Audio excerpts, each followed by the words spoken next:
Hello and welcome everyone to another episode of Improving Mindsets. My name is Popola Jadesola and I'm the founder of World Media Literacy Consulting. Now, the sole purpose why I created this channel is to make us all media literate, to make us all understand the essential need for media literacy, and of course to have it implemented in each and every one of our lives. Now, media literacy is so important because we are living in a media saturated world. We're constantly consuming media, but a lot of people do this without the knowledge of how it influences us subliminally, without the knowledge of how it actually influences our decisions, our opinions, our views, and our views of life as a whole. So this is something that actually impacts our lifestyles. Like, it has quite devastating, quite severe, effects in our lives, in how we do things, in how we view ourselves and other people as well. So media literacy is actually, quite essential for a humane society, for a continually humane society. Now, for this video, I've decided to take us through the process of becoming media literate on our own, because the most effective way to impact is through social co-viewing, and that is done with, when a person watches the media and is able to dissect the media messages on their own without negative input, or without external influences. So what happens is we're going to go through a couple of messages now, a couple of questions. And before we go into this, you can already see part of it on the screen. And before we go into this, I'd like to state that all media messages are constructed. Like, every single media message is intentionally constructed, whether a song, whether a movie, whether the news, whether an advert, no matter what it is intentionally made, whether a book or a poster, it's all media and it's all intentionally constructed to send you one message or another. So we need to understand, first of all, what sort of messages are being sent and what you can do about them. Because the simple fact is, media is neither good nor bad. But what makes it good or bad is the sort of messages that are embedded within it, the sort of values that it's sending. That is what makes it good or bad. And if we are using it, consistently, or imbibing consistently negative messages from it, it will, adversely affect that which we ought to do. It will adversely affect how we view ourselves. So now, there are different sectors that come into making a media message. So we'll be going through various ones and the questions that you should be asking, concerning each sector.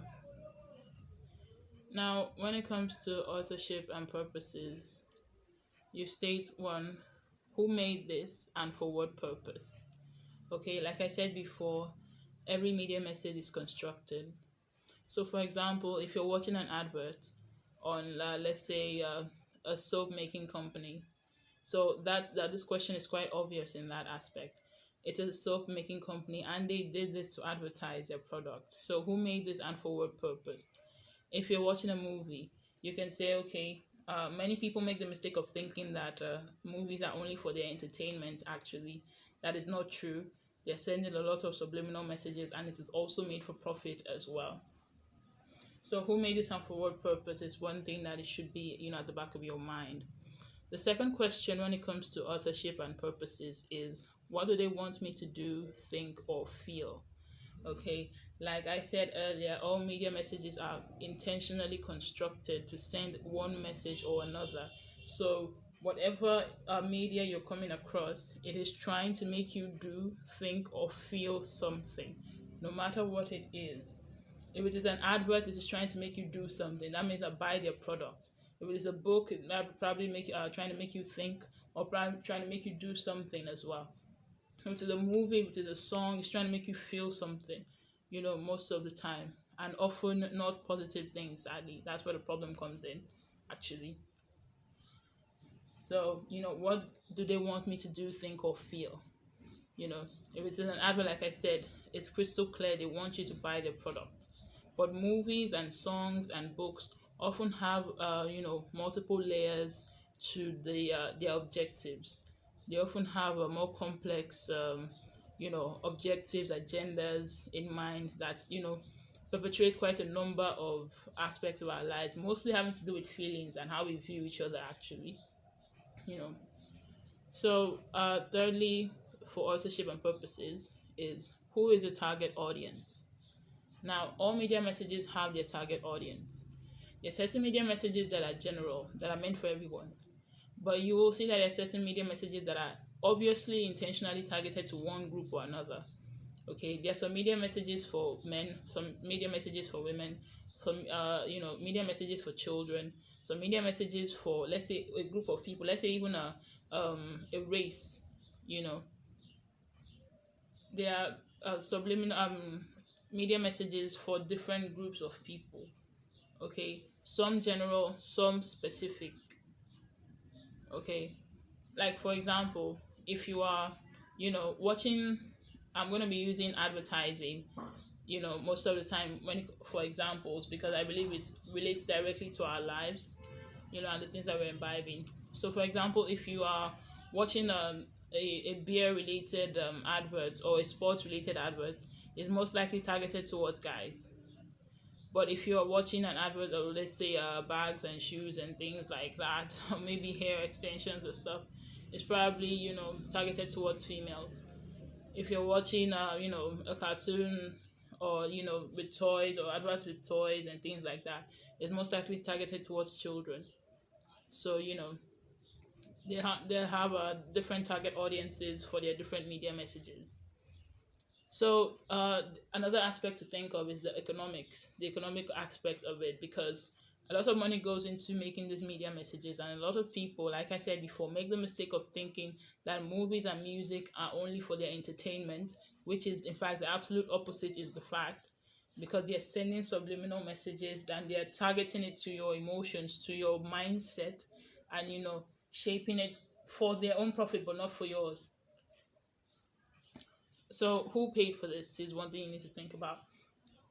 If you are, if it's you say like an advert, that obviously the money is coming from the company that is advertising the product. The money is coming from, let's say, the soap company, or the machinery company or something. If it's a movie, that the money is coming from the Hollywood partners, and the mega corporations that are sponsoring them and telling them what sort of messages to input into the movie. you know and another question to ask is who might make money from this and how. So every media message is intentionally constructed. They have their embedded values and points of view. So definitely the aim of profit is one that is majorly at the forefront as well when making these media messages. So you must be able to decipher with that particular message or another that you're watching, because of course it cuts across various things. So you must be able to decipher who might be making money from this particular message and how are they making money from it. So moving on to the content. Now, what are the messages about? Now, this is the core context actually, because it is the content of the media message that determines whether it is good or bad. It is the content that determines whether it is harming mindsets or helping mindsets. It is, the content that determines whether it is making you a better person or a worse person. You know. So what are the messages about? And you find that most of the time, the media messages that we are continually flooded with these days are sending very negative messages. Most of the songs just sing garbage. Most of the movies promote, obscene things. And you really have a lack of value, a lack of substance when it comes to, the media messages that we are constantly seeing these days. 85% of them do not send anything of value, do not send anything of meaning, are just, sending negative crap and making people imbibe them. Now, the second question is what values, ideas, and biases are overt or implied? Now, what values? Like what morals? What are the things that they're promoting? Sadly, you even have some Hollywood movies that promote lying, that promote stealing, that promote gambling, because like I said, there's a serious problem with the sort of messages that they're trying to make people imbibe. Very negative messages. You know, sending all sorts of messed up values. What ideas? So you have to determine, because like I said, not all media messages are bad actually, but there's just an overwhelming amount of bad. It's just like 85% to 15%. I'm even being generous with that. So like you need to be able to decipher. So that is why you must ask these questions as you are dissecting them, and this is a lifelong skill, and it becomes a habit. We're developing habits of inquiry and developing habits of critical thinking. So you know the next question. Well, no, we're still on the same question right now. What values, ideas, and biases are overt or implied? Now, because all media messages have points of views, there is certain to be some amount of bias or another. Now, this is either a good or a bad thing, okay? Because there will certainly be a point of view. So, and that person's point of view might not directly correlate with the other person's point of view. I think our guiding principles on points of views really should be whether they are societally benefiting or not. Should be whether they promote, good things, or purposeful things, fruitful things, things that work together for the rise and strengthening of humanity. That should be our guiding principle on what should we will consider as a good bias or a bad bias, really. So, check what sort of values, ideas, and biases are being sent, which, like I said, most of the time, it's actually negative, which is why we're seeing a negative, output in society. So that's the problem. That's part of the problem, you know. So, another question is, what is left out that might be important to know? So, when you are talking about various media messages, let's say the news, for example. Now, the news is an extension of what is viewed as important by certain people. Okay, as much as we like to believe that the news is telling us every single thing that we need to know, the simple fact is that's not the truth. The news channels are owned by people that have their alliances, that have their allegiances. Okay, and they will only promote, have a tendency to only promote that which will profit them. Have a tendency to only promote that which will profit them. So they will not necessarily promote that which will help the general public, but that which will help their agenda. So, and you have to know that this is the same thing for all media messages, not only the news, but all movies, music, adverts, all of that. They will portray points of view, that promote their agenda, because they are the ones putting the media messages out there. They are the ones constructing it. So of course, they are promoting their agenda. So you must be aware that there are certain things that might be withheld from you because they feel that it might not promote the agenda, or they feel that it might be counterintuitive to put it out there, because it might be detrimental to their agenda, or be detrimental to what they want you to do. So yes, there are certain things that they will not input. So because I do not want this to be an extensively long video, I'll be pausing this, and we will be continuing next week on the various other aspects of dissecting media messages. So I want you to ruminate on this, and of course you can see the questions on the screen, so you can go through them, and of course start to implement them in your daily lives. This will really help you, especially when dissecting movies, music, and the moral implications of them.